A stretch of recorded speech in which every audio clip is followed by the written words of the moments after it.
Hi everyone, and welcome to Heart to Hearts with Rach. I'm so glad you're here.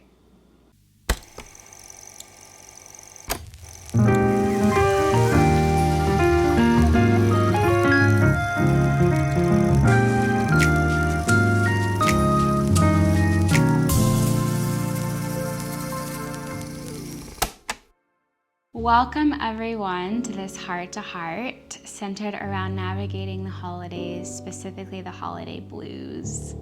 If you're new to my channel, welcome. I'm so happy that you happened upon me. If you are a returning friend, I am also so glad that you're here. Thank you for being on this journey with me of loving ourselves deeper and more, loving others and God, and practicing mindfulness like all the time.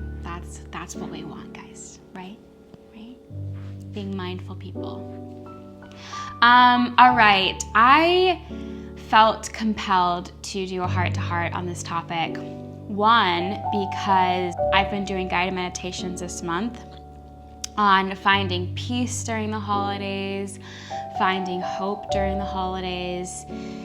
I don't know about you all, but I feel like the holidays are a very exciting and joyful time and a happy time. I love Christmas so much. I love Thanksgiving. I just love any moment to cook really good food and come together with people that you love and to remember how and why we can be grateful for what we have in our lives. And I also realize that for some people, the holidays are sticky, or you don't want to celebrate, or you can, or you don't celebrate the holidays. And so I just wanted to offer a few nuggets or a few thoughts as I've been navigating this month of December. Number one,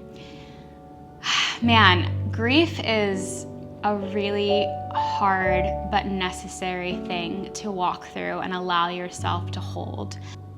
I think the holidays are also a reminder of perhaps what you don't have in your life anymore, whether that be a person or a thing, a job, whatever, fill in the blank.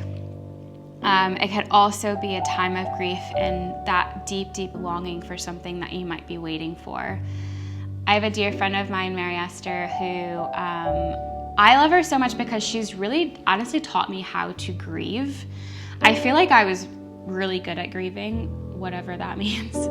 But if you all know me or you've followed me for a while, you know that I lost my dad in 2017, and it's been such a journey of understanding what grief looks like in my body and for me, but also my friend puts on this event every year called Blue Christmas, and it's an hour and a half, 2 hours long event where you're able to cry and lament and grieve what you've lost. It's so funny because every time I go, I'm at first I'm dang, why am I here? I get all almost pissed off at myself for coming. I don't want to cry. You don't want to feel pain. You don't want to I don't want to think about my dad, I do, but not in that way. I don't want to be sad, being sad is not fun. But when I allow myself to soften and just embrace the fact that grief is a necessary and important process as humans in order to feel this heart explosion, heart softening, heart opening experience, to be able to love that person you've lost even deeper and love yourself even deeper. That's what grief has become for me. So I just offer that to you, and I hope that you allow yourself to grieve. Go into the shower and cry, go into a closet and cry, and just think about, allow yourself to think about what you've lost and what you're longing for, especially coming into the end of this year. Another year has gone by. What have you not acquired and what have you lost? It's necessary and good to have that, to give yourself those moments. The second thing is allowing yourself to feel joy. One of my favorite people to learn from, I call her Auntie Brene Brown. She talks about how joy is actually the most vulnerable emotion that you can feel, because the thought or the fear that it can be taken away in just a millisecond. So people don't allow themselves to feel joy or excitement. And so feel that completely, you know? Allow yourself to be excited for the holidays, for a meal with your friends, for seeing loved ones and having off from work perhaps, I hope. Just allow yourself to be grateful for this year, that you've lived another year, that you're healthy, that people around you are supporting you and loving you as you are in this moment in this year. The third and last thing that I'm practicing this month is self-care, which like I feel like that term is thrown around so much. But like oftentimes I feel like self-care equates to like, oh, I'm gonna go give myself a massage, I'm gonna go have a spa day with my friends, I'm gonna, you know, all these things. But like, that's not self-care if you're not loving yourself moment to moment. So self-care actually looks like, to me, it looks like loving myself.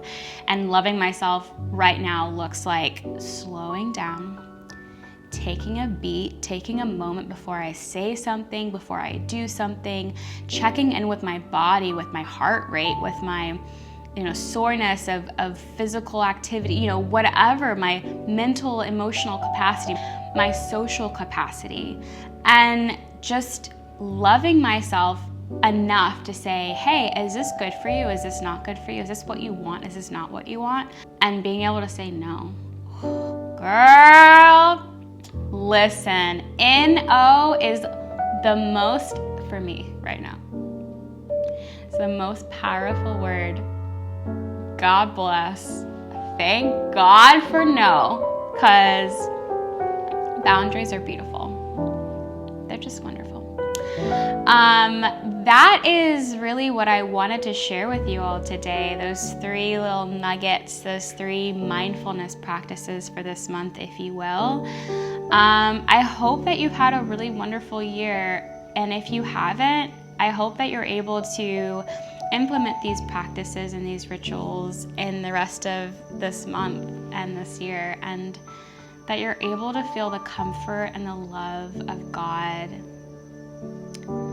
and from other people and from me. Thank you, as always, for joining me and listening to me and being on this mindfulness journey with me, and this journey that I believe is offering us healing little by little, day by day. If you're interested in checking out the rest of my channel, please check out the guided meditations for this month. There's going to be a lot more added to my channel in the coming months. I'm very excited to share with you guys more. And I look forward to seeing you back here again very, very soon. Much love. Bye.